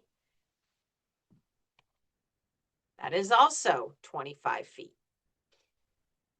You're required to have a 25-foot vegetated perennial buffer along a water conveyance in the state of Vermont. It's not 10 feet, it's not 5 feet, it's not 0. Okay, it's 25. It might be greater in some cases, could be 50. All right, but you are required to have 25 feet. All right, so then it asks, what's the manure spreading setback distance within the field? This is different than the buffer, okay? You have a 25-foot buffer. You cannot spread manure in the buffer. Do you have something in addition to that? So you have your 25-foot buffer, and you're also setting back from the buffer another 25 feet. okay? Then you would have a setback. It's more than the buffer. It is not the buffer. Most of the time, 99% of the time, this will be 0. Okay? This is the most common mistake in a nutrient management plan that everybody will put. It's 25 feet. I'm setting back 25 feet. That is true, but this is in addition to the required buffer. Okay? In addition to extra. All right, so that's the P index. You'll be filling these pieces out again as you go through planning. You will view the P index as you get closer to the end of nutrient management planning to make sure that you are meeting the requirements, okay, of the standard. So let's talk about that, and then we'll take a break, and Lindsay will get into Go Crop. All right. So what does all this mean? Seems like a lot. It is a lot. You can see the different things that are going to affect phosphorus, the potential for phosphorus loss, how high your phosphorus is in your soil test, how much manure you're putting on, when, what are your soil loss numbers, how close are you to water, all of these things. Some can be modified, right? Some management you can change, but some things you can't. So most of the time, most people will have a medium or a low P index. If you have a low P index, it means that the potential for phosphorus loss is minimal. So whatever you're doing is acceptable at this point. It meets the standards. In that case, you can add manure, right, to meet the nitrogen need of your crop. Okay, so remember the example I gave of the farm putting on 10,000 gallons of manure, which was feeding the corn nitrogen need, but excessive phosphorus. If you have a low P index, you can do that. Okay, it's okay. As long as the P index is low and there aren't any other concerns, you are free to do that. Now, of course, the point of this whole nutrient management gig is that you're going to monitor over time. You may not be able to do that forever, but over time, you're going to monitor your phosphorus levels and update, right, to make sure that you're still in low. Now, if you have a medium P index, there's medium risk of loss. And you do have some flexibility here to make sure you do have some flexibility, I guess, in applying manure, a little more flexibility than once you get into high or very high P index. But again, at this point, if you're medium, you really need to be evaluating, how much manure you're putting on so that you're not driving up the P index. So if your soil test is calling for phosphorus, you want to make sure you're putting at least that amount on. All right. So where we really have to start looking at management is if you get into the high risk category. In the high risk category, we want to look at what the risk is, like what's happening. If you're seeing a lot of loss of phosphorus from erosion, we may want to look at the type of management that you're using. Are you incorporating the manure fast enough to minimize loss? Are you growing a cover crop? Are you putting practices into place in the field, maybe using, a better crop rotation to reduce that potential risk, okay? If you have a high P index, then you'll have to look at some of those pieces. What you'll also have to do is manage how much phosphorus you're putting on.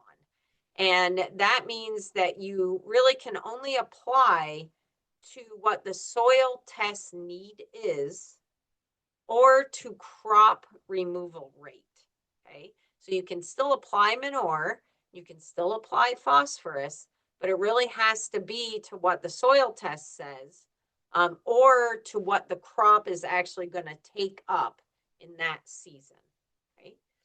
And then if you have a very high P index, at this point, you are definitely going to want to look at management, okay? And you're going to want to see if you can modify management to lower the P index. Why is it high? Is it high because you're growing continuous corn and you're constantly tillage and there's no cover crop? Okay. What if you changed your rotation? Would that bring down the P index? Sometimes it's high because you have very high phosphorus soil test P. Okay. But in any case, if you have a very high P index, it says, or it requires you to not apply any more manure or phosphorus fertilizer to that field. So again, if we have a very high P index, we'll want to look at opportunities to manage things differently, especially if you need to apply manure to that field. Okay, so this is how those categories are interpreted. And once we get through a couple more classes, we'll start to see the P index for your fields. And then we'll have to start possibly shifting management a little bit to make sure we're meeting the regulations here. All right. Okay. So this week in class, like I said, your homework is to start building fields and some of the information that goes with that. So I think what we'll do now is take a break, give Lindsay time to set up GoCrop, and then she'll jump into your homework for this week. Okay. Heather, how long should we break for? Maybe just 5 minutes if people need to use the restroom. Beginning. Thank you.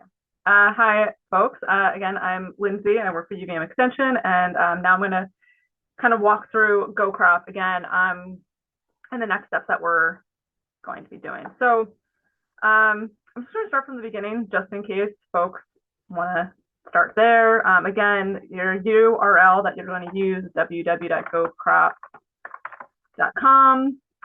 When you pop that in, right, the URL, the web address changes. That's okay. That's all good. And also just to reiterate, please use Chrome. GoCrop is best supported in Chrome.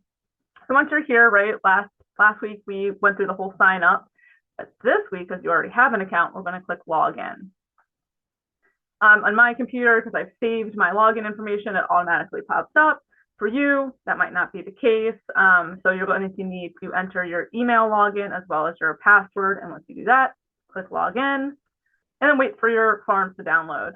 You probably just have one farm in this account, my test account. I've got 3, so I'm going to wait for my 2026 to download because that's the one we're going to work in today.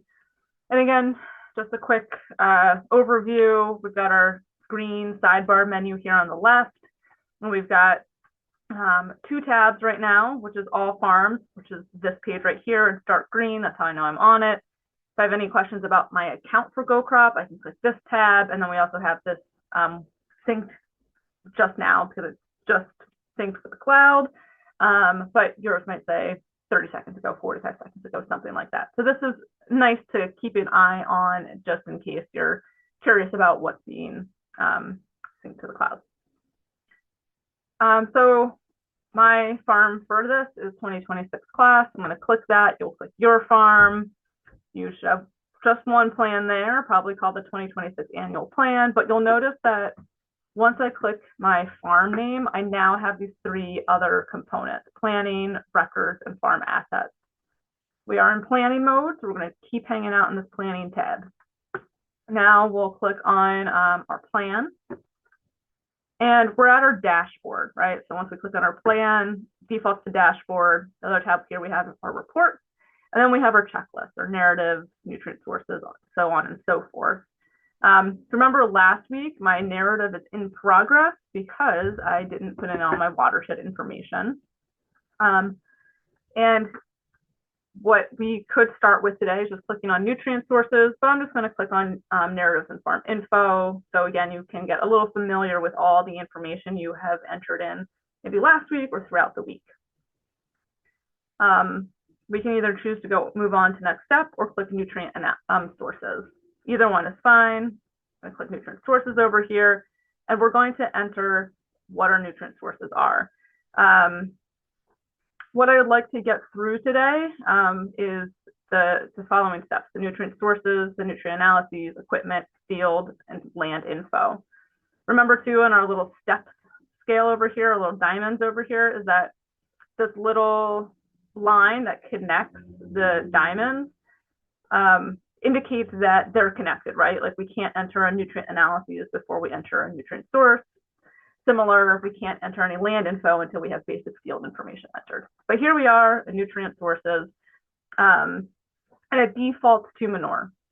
If you don't have any nutrient sources, whether manure or fertilizer, you can skip this step. But if you do have nutrient sources, you're going to want to add them here. So our two options for nutrient sources are manure or fertilizer. And I'm going to walk you through a couple different types of nutrient sources to add. We're going to start with manure because we're defaulted there, and you're going to name this source the name that makes the most sense to you. So maybe that's like pit 1, pit 2, stack 1, stack 2, whatever works for you. And then you're going to say if it's imported or not. So that means that it's coming from somebody else's farm and you're putting it on your field. And then you're going to select the animal type. Again, this is in general the animal type that is most associated with the manure going into this pit. So pick the type that makes the most sense to you. And then the manure type, if it's liquid, semi-solid, or solid. What's really important when you choose these is how you think about your manure. Are you applying it in gallons? Is your equipment, do you think about it in gallons? Or do you think about it in terms of tons? So if it's a liquid, it's gallons. If it's solid, it's tons. If it's semi-solid, maybe it depends on where you're at or what's going on. It might be liquid or solid. So if you need that flexibility for thinking in gallons or in tons, you might want to choose semi-solid. For this, we'll go with liquid slurry. And then we'll enter in your estimated annual total. Hopefully you're working with a technical assistance provider who's used a spreadsheet to help you determine what this is, or maybe you have really fantastic records that reflect and you apply everything every year, and you can say, well, based off of that, I know this is the amount I've generated. So you can enter this number in if for total estimated generated. And I think one of the nice things about GoCrop now is that it does accept commas. So typing in 1,000,000 really got a lot easier. So that's pretty great. And if you export anything, you're going to want to put that in this column or in this form as well. So I think if you do export, one of the important things to remember is that this estimated annual total is going to be so let me back up. If your estimated generation is 1,000,000, but you export 100,000, then you're going to change this number to 900,000. And that's because of how GoCrop uses the manure drawdown. But what's really important here is if that's the case, if you are exporting manure, you're going to put a note here saying we generate about 1,000,000 gallons and 100,000 is exported. So this note that I just entered right here doesn't appear in any of my reports.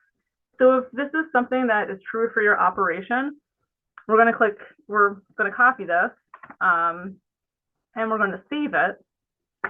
And then we're going to go back to our plan narrative, back to our manure section, and see that what I wrote last week and totally forgot was that we export 100,000.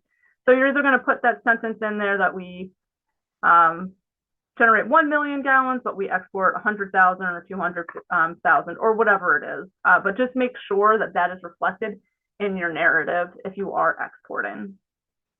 Similar, if you are importing manure, it's another great thing to add into your manure, into your narrative. I kind of went through that really quickly, but you can see how easy it is just to like move between steps and continually update to reflect what practices are happening across GoCrop. I'm going to click back to my nutrient sources.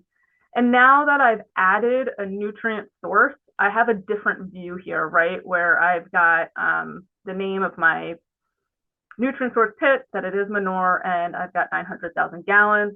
Just like we will see in other steps in GoCrop, there's this help text, right? So it's letting us know that if we want to put a new source in, we press this little button up here called plus new source, and that's going to be true for all the steps.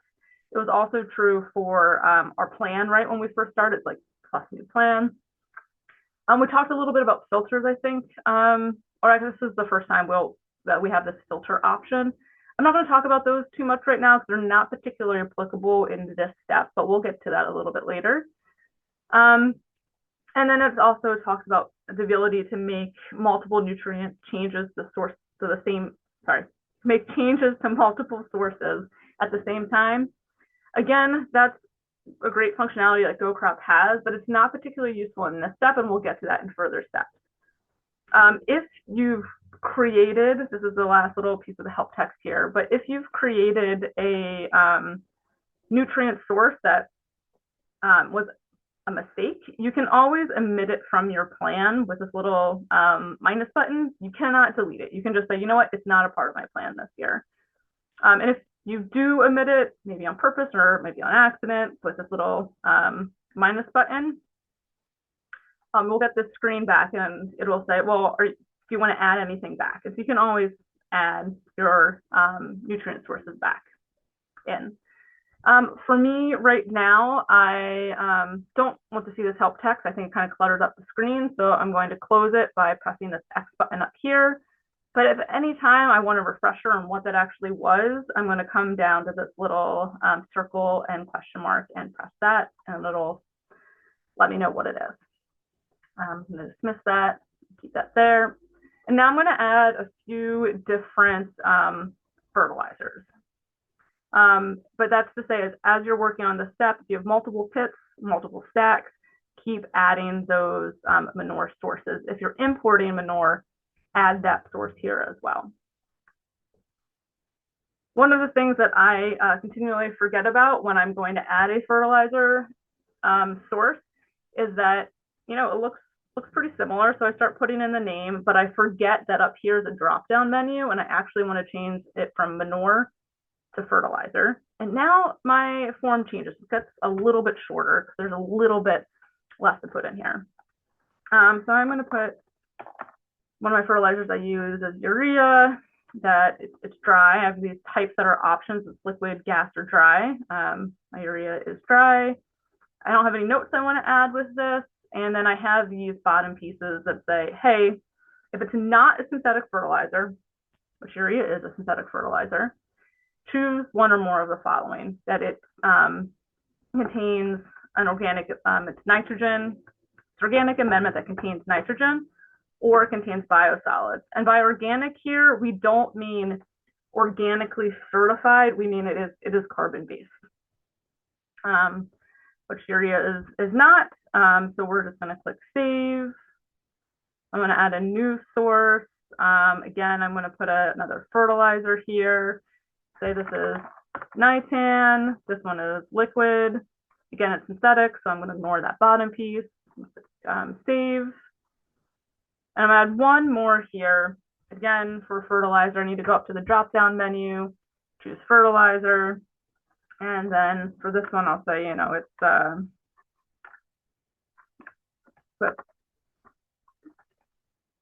organic amendment, there, the name, and then again, choose my type, which is going to be dry. And for this one though, it is, this fertilizer is a nitrogen containing organic amendment. So I'm going to click this, right? And so really the whole point of choosing if it's a nitrogen containing organic amendment means that the nitrogen will mineralize over time. It's not going to be available completely that first year. So that's a really big distinction, right? So you might be like, well, I've got lime, that's not synthetic, but it doesn't contain nitrogen, so you don't need to click that. Even if you are adding a synthetic fertilizer that has a slow release nitrogen inhibitor, don't click this either because it still is synthetic. This is really just for nitrogen containing organic amendments that are going to mineralize year after year after year. So I've entered some nutrient sources. Are there any questions on entering nutrient sources before I move on to nutrient analyses? I'm gonna wait about 10 seconds. Give anybody an opportunity to let me know that we've got questions before we move on.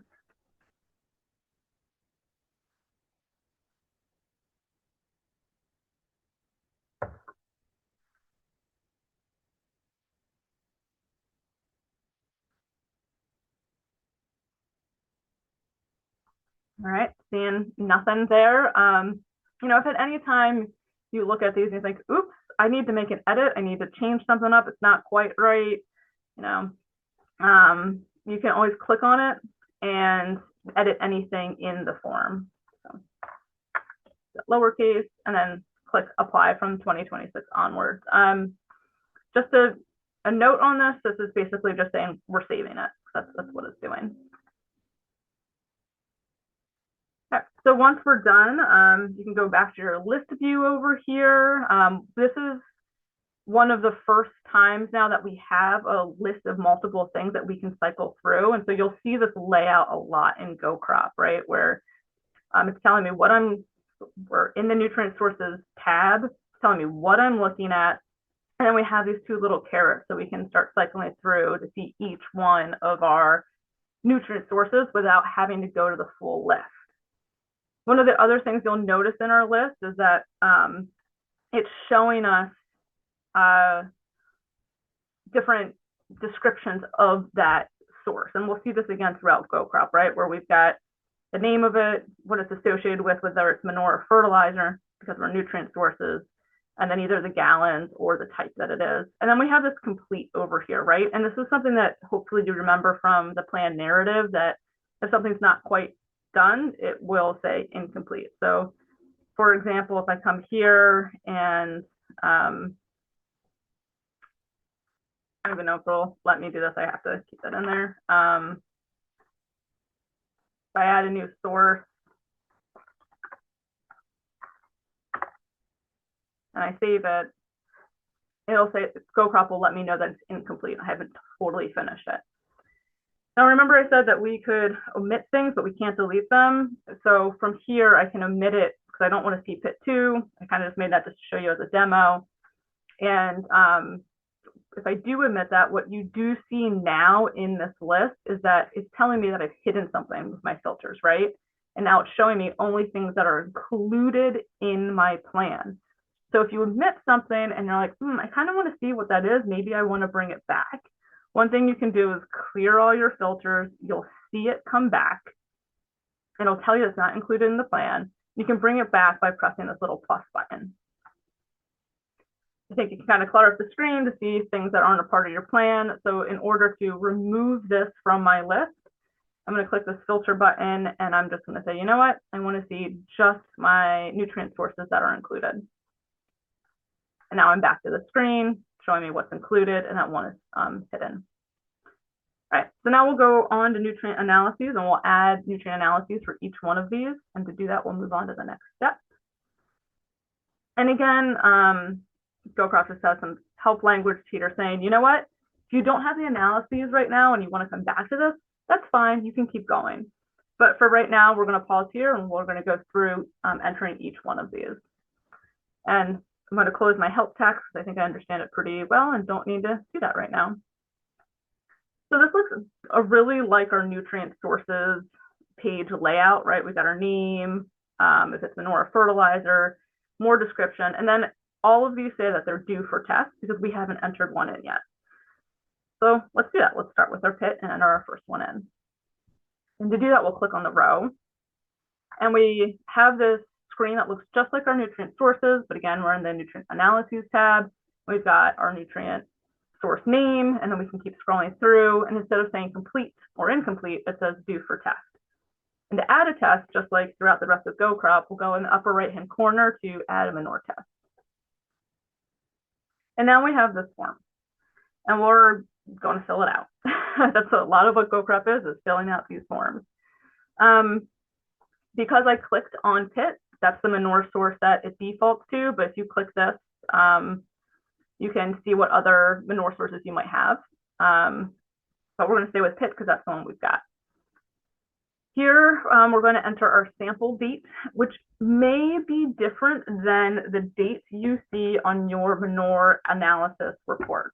They might have a received day and a report day, but the date you want to enter here is the sample date. So the date that the manure sample was collected from your manure pit. If for some reason you don't have a new manure test and you're going to take one this spring, maybe after the NMP class ends, one thing you can do in the meantime is enter the book values from nutrient recommendations for field crops in Vermont. I believe those are on page 20. And then you would write a little note in your narrative saying, we weren't able to get our manure sample, we'll get one this spring. In the meantime, we're basing our nutrient balance on, or our manure analysis on book values. So we're going to use our little date picker here, going back to this form, to choose the date the sample was taken. If you want to, you can include the lab. You don't have to, but that can kind of be nice to track if you want. I didn't touch on this in the manure source addition form, but again, we have all these little buttons with circles and question marks in them, and it's help text, it's a hint. And so to reveal those, you just click it, tells you a little bit more information there. And then if you don't want to see it, you can always just close it. So then you're going to look at your manure analysis report and you're going to copy those values in here. So I think the dry matter, if you're using a report from UVM's AETL, that's normally at the top. And then you'll have the different nutrient values: inorganic nitrogen, organic nitrogen, available phosphate, soluble potash. GoCrop defaults to the nutrients that the required agricultural practices require. So please don't change these. Don't change, any of the nutrient types, and don't change the units. If you're looking at this and you're thinking, oh, well, it's my pit, but it says, pounds per ton, that means you have to go back to and your pit is liquid, it means you have to go back to your nutrient sources and change it there for GoCrop to operate. Like, all the units need to match. So just to reiterate, in this form, when you're filling out your manure analysis, use only these nutrients and don't change the values. If the values are incorrect for the source you're in, go back to nutrient sources and change those. Now, on your manure test, you might see total nitrogen and then this breakout of inorganic. It's great that they tally that for you and show that, but don't even add another nutrient. That's not going to be helpful. And if you do add nitrogen, it's going to double count all your nitrogen planned applications in your nutrient balance. So when you're filling this out, leave it as is.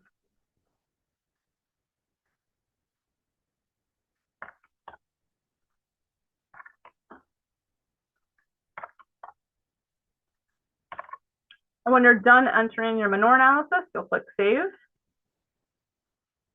And now we can see we've got it complete right here, and I'm up to date. So that's awesome. And instead of going back to my list to add my analyses for the rest of my nutrient sources, I'm going to click this little next button here to go forward. And now I'm going to add my analyses for the rest of my fertilizer. So I'm in nitan, it's due for a test. It tells me what fertilizer I'm in, right? There's this drop down. If I wanted to skip to ProGrow, I could, but I'm just going to go through them sequentially. One thing you'll notice here throughout all our fertilizers is that none of them have an analysis date. And that is because a fertilizer like nitan or urea, typically like it's going to have the same amounts, percentages of nitrogen, phosphorus, potassium. If it doesn't, it's probably a different fertilizer and you would want to add that separately. So when you're creating these nutrient sources like these fertilizers, you're going to want to keep like the fertilizer analysis you use should stick throughout the years. So that's why we don't have a date. And again, if you do in the future, you're like, yeah, I had nitan and it was, 32%, and now I have a 28% one, you're going to need to create a new fertilizer analysis with that because there's no date to enter for your fertilizer analysis. So we'll get to that when you come back and update us or go through a nutrient management plan update. We can kind of help you walk through that. But for this fertilizer, my nitan is going to be 32, it's got 0 phosphorus and 0 potassium. Again, for fertilizer, just like in the manure analysis, don't mess with these. Nitrogen, phosphorus, potassium, keep them in the units that they are in and keep the percent as they are in. If for whatever reason your analysis is different from percentages, reach out to your technical service provider or technical assistance provider, and we can help kind of walk through how GoCrop can handle that with you.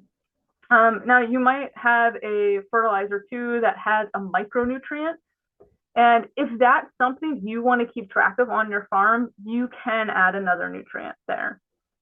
If it's not important to you, it just came with it, or you can ignore it. But maybe you've got boron, maybe you've got magnesium, and you do want to track that in the fertilizer, you can put that in here. But make sure you've got nitrogen, phosphorus, and potassium there. And then the last piece here on this form is that because nitan is a liquid, it has a density associated with it, and GoCrop needs that in order to calculate how many pounds of nutrients are actually applied. So GoCrop defaults to 11.2 because that's kind of common, but it might not be what the density is of the fertilizer you're using. So look it up online or go back to the bottle, check the label out, and make sure that whatever density you have for your liquid fertilizer is properly entered here. So now I'm done with nitan. I'm going to move on to that. And ProGrow. So I'm going to add my fertilizer analysis for ProGrow. And similar, I'm going to put in my percent nitrogen, phosphorus, and potassium. And now remember, because in nutrient sources, I said, oh, it's organic and it has nitrogen. That means that not all the nitrogen is probably going to be available in the first year. And for some nitrogen containing organic amendments, they may have a mineralization of rate of 30%. So check this out. Look your nutrient source up, figure out the mineralization rate, and enter that here. Click save. And now we'll go into our last one, which is urea. We'll add my fertilizer analysis here, which looks very much like my nitan analysis, except it doesn't ask me for density because urea is a solid. Okay, so I just wrapped up nutrient analyses. I can go look at my list. Everything's looking good. I'm up to date on everything. Before we move on to equipment, I'll just, again, wait about 10 seconds to see if anybody has any questions.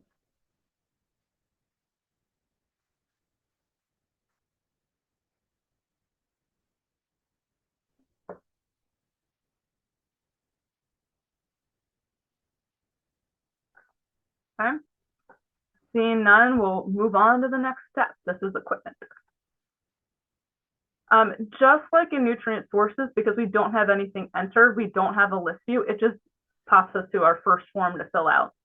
The only piece of equipment that we can enter here is a spreader. If you click the drop down menu, uh, really it's only spreader. Soil test imports doesn't belong here.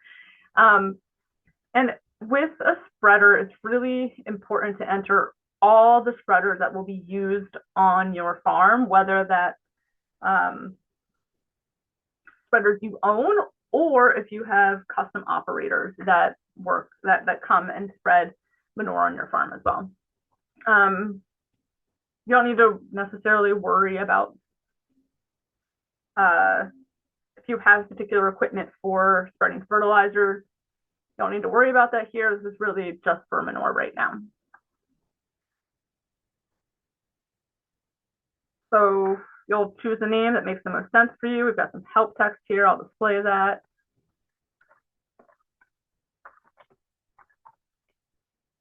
You'll choose the type, whether it goes liquid, semi-solid, or solid. Then how many gallons it holds. I shouldn't say hold. So like, let's say that you've got an 8,000 gallon tank that you use to spread your liquid manure, but you only ever fill it up to 6,000, then that's the number that you're going to want to put here. And that's why it's really super important to calibrate your manure spreader. In fact, it's required by the agricultural practices to have your spreading equipment calibrated. One of the nice reports that GoCrop creates for you is a planned manure application report. And what it does is for each field, based on the planned applications you have for any single event, it'll tell you how many loads you need for each spreader to meet your goals. So it's required that all spreaders are calibrated. If your spreader is not calibrated, please reach out to your technical assistance provider, and hopefully they can help connect you with resources that will help you calibrate your spreader. And we have this question, is it custom applied or not? In this example, I'm going to say no, because it's something that my farm does on its own. But you can say yes. So again, you want to enter any spreaders that you're owning and operating and using, and any spreaders from custom applicators. If you don't know your custom applicator spreaders right now, that's okay. You can just move on and come to this later.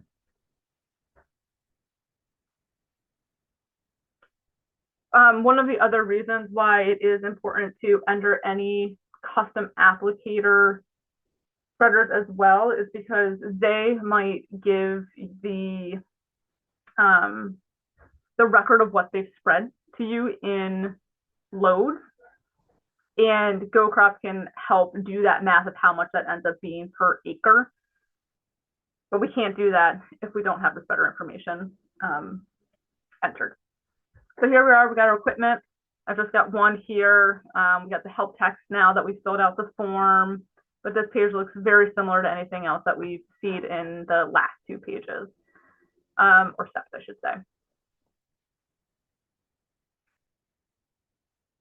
And if you want to add more equipment, you'll click the little plus button, plus new equipment up here. So maybe you've got a liquid spreader, maybe you have two liquid spreaders of different sizes, maybe you have a solid spreader. But you're going to want to enter all the spreaders you have in this equipment step, and you do that by pressing this little plus new equipment button. I'm not going to add a second spreader. I'm just going to say I've got the one. I'll click go back to get back to my list view. And before we move on to fields, I'll just give it another 10 seconds to see if anybody has any questions before we move on.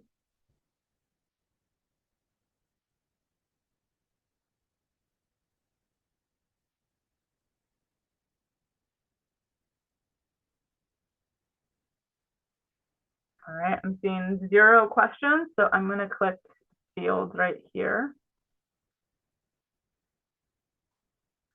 And just like we saw, right, because we didn't have anything entered in our fields, we don't have a list view, it just brings us right to our field name for our field details form.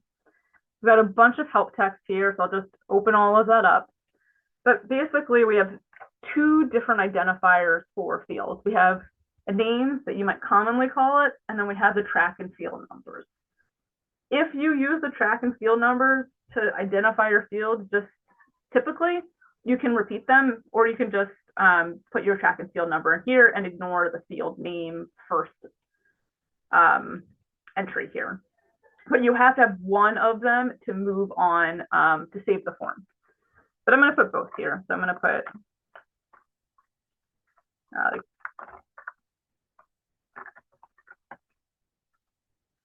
and then I'm going to put my track and field number. If you don't have those right now, that's okay. You can put them in later. You might have a field that is multiple track and field numbers. If that's the case, you can just continue adding those below. And as you add them, GoCrop will add one below if you need to. And if you've added more than you need, you can always delete the field that is associated with it by clicking this red X button here. So you'll see below here that we have a chance to map our field. I'm bringing this up now because mapping your field in GoCrop is really useful because it pulls from the Surgo database a bunch of soil information, but it does not calculate acreage. It just does boundaries. So it asks for the size of the field in acres. Again, does not pull any acres from a mapped field. So we'll have to enter those manually. And we're going to choose if it's owned or leased. You can operate in the super tiny map to find your fields, but it can also be really nice and a little bit easier to make this image larger. And so in order to do that, we're going to click this button here to make it consume the entire screen. And then hopefully your map is centered around your farm where your fields are. I'm put my address as St. Albans, so that's where I'm centered here. But if for some reason this is way off of where you need to be, or it's not quite where you don't have a quite good enough view of the field, the way you can kind of pan around this, or how I'm familiar with panning around it, to move the map is by pressing my left mouse button down on the map and then dragging my mouse in the direction I kind of want to pull it towards. If you want to zoom in on an area, the way I'm most familiar with doing that is using the flywheel on my mouse. And then we're going to choose which field. I just named the square field. So I'm going to choose this square field here as my example field. I don't know whose this really is. And to draw a boundary around our field, we're going to click on the points for the line. So I'm going to start here in my corner. I'm going to tap my left mouse button once. And now I've put a point down and I'm got this line wherever I move my mouse. That's fun. And I'm going to put it on my corners. I'm going to outline my field as best as I can. And then to close my shape, to close the boundary of my field, I hover back over that last or first dot that I made, and you can see my pointer changes. It goes from the little sight to a finger or a hand. And that's how I know that when I click my button next, that it'll close that field. Once I do that, my field form centers on that map and it shows the field I'm on outlined in red. Great. We've entered one field. It's my square field. I'm going to click save. And now I have that list, right? Like we've seen before, we have the help text we're pretty familiar with. It says that it's complete because my field part is complete. And I'm going to continue to add a few more fields because I think that's going to be helpful for us going through different types of demonstrations throughout the rest of this class. So to add a new field, just like we did for nutrient sources, nutrient analyses, and equipment, we'll come up here to plus new field. And now what you'll see in my new field, right, I'm like instantly drawn to this image, is that there is a field outlined. It's my square field that I just made, and it's yellow. So because we started mapping out a field, now GoCrop's centering it on that field, and it's showing us the field that we've outlined. So we know it's done. And we're going to continue naming our fields, adding our track and field numbers, putting in our acreage, saying if it's owned or leased, and then drawing our fields.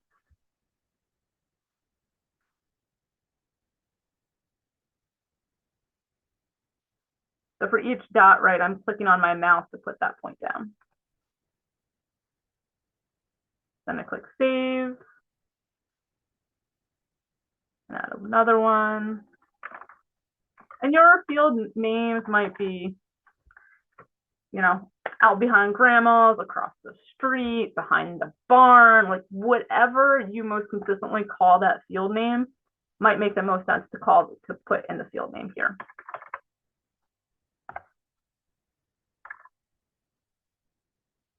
If you have any notes that you want to make for yourself about your fields that you don't want anybody besides you and anybody else who might be in Go Crop to see, you can put them here, like bought in 2022 or something like that, if that's something that you want to keep track of. But again, that won't show up in any reports, but this is here just in case you'd like it.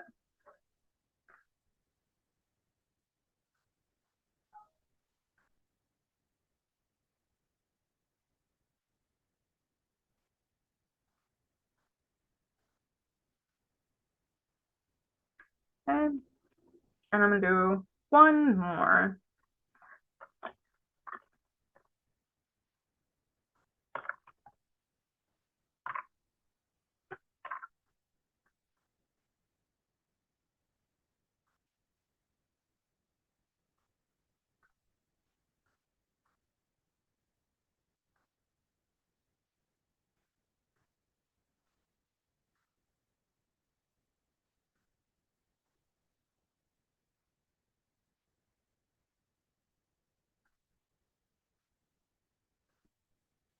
It looks like I've accidentally omitted some of my fields, and I saw that, right, because I came back here and I only saw 2 fields here, and it told me that 2 are hidden by my filters. So to bring them back, I'm going to clear my filters, and I'm going to say, all right, I'm going to include my diamond field in my plan, and I want to include my rectangle field in my plan. And now they're back there. So I've got 4 fields here. We're just entering some basic information and we're mapping. Again, you don't have to map, but it can be really useful and helpful to have that. So before we move on to our next and final step, again, I'm going to wait 10 seconds just to see if anybody's got any questions before we move on.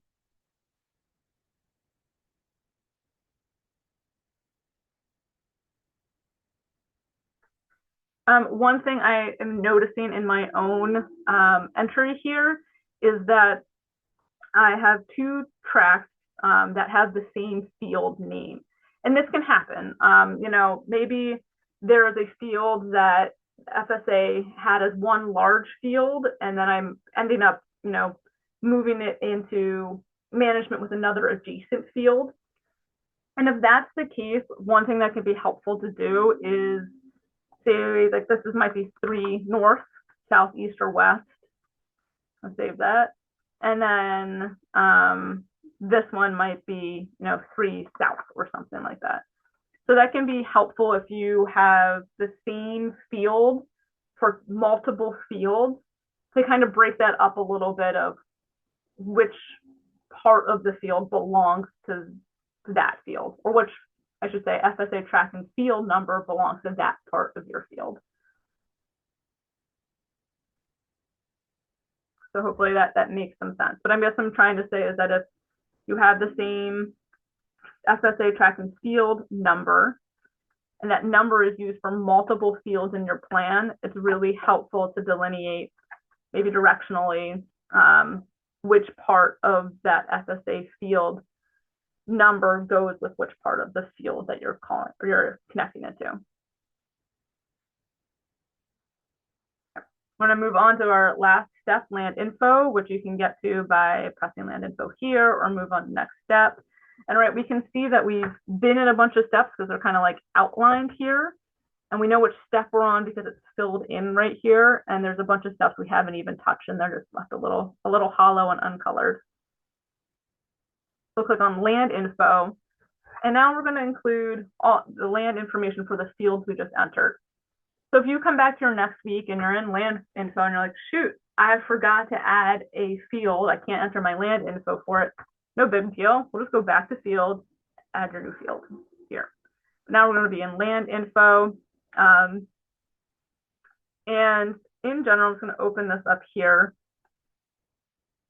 What we enter here is soil series information that can be pulled from the map that you just outlined. If for some reason, or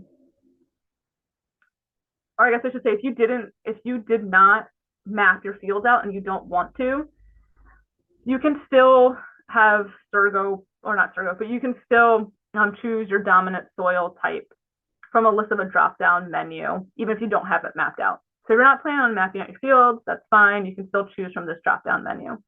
If for some reason you're looking at this field and you're like, well, I see this code SBD, but that's not, none of the codes here match anything of what's actually the soil series that my field actually is, that might be because the county that's associated with your field is not the right one, right? Like you might have a farm that spans multiple counties and each county has their own soil series code.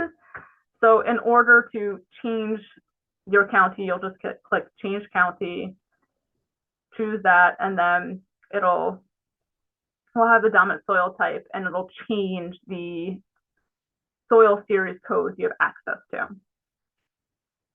But for me, right now, I'm going to clear the county and I'm going to fill my soil information based on my map. That was pretty quick. It identified that this is my soil series type based off of what I've mapped here. And now I don't need to manually enter a bunch of information. That said, there are a couple of things that aren't, that GoCrop doesn't pull from Sturgo. And so you will need to reference the soil series fact sheet for this or talk to your technical assistance provider to get this information. But one is depth of bedrock. And we have this drop-down menu. So you'll choose one of these 5 options, whatever most accurately describes this particular soil type based off of the soil series fact sheet. And then while we're here, the other thing you'll see on your soil series fact sheet is this tolerable soil loss. That's tons per acre per year.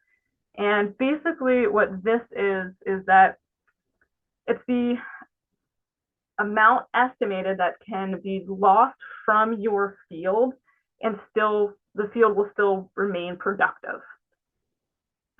So for a bunch of fields, I see that as like 3 tons per acre or 5 tons per acre, but if it's a really fragile soil, it might be something like 2 or even 1.5. So reference your soil series fact sheet for this. And we have a couple of other questions here. One is the nitrogen leaching index. Again, talk to your technical assistance provider to figure out what this is, and then choose it from the 4 options that you have.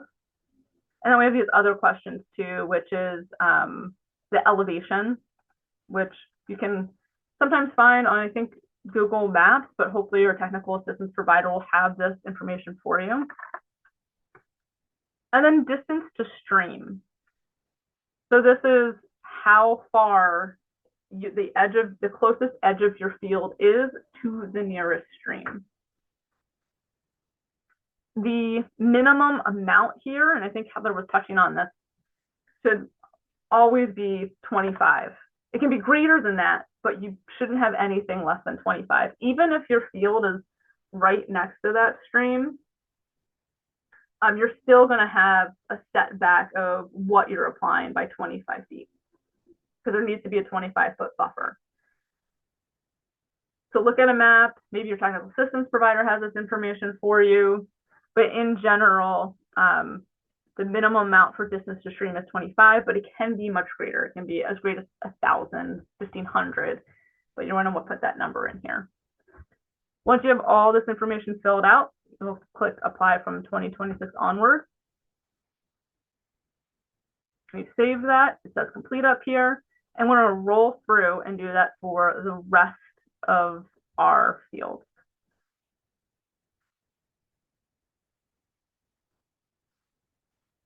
I'm just choosing some random stuff here. Yours might be a little different.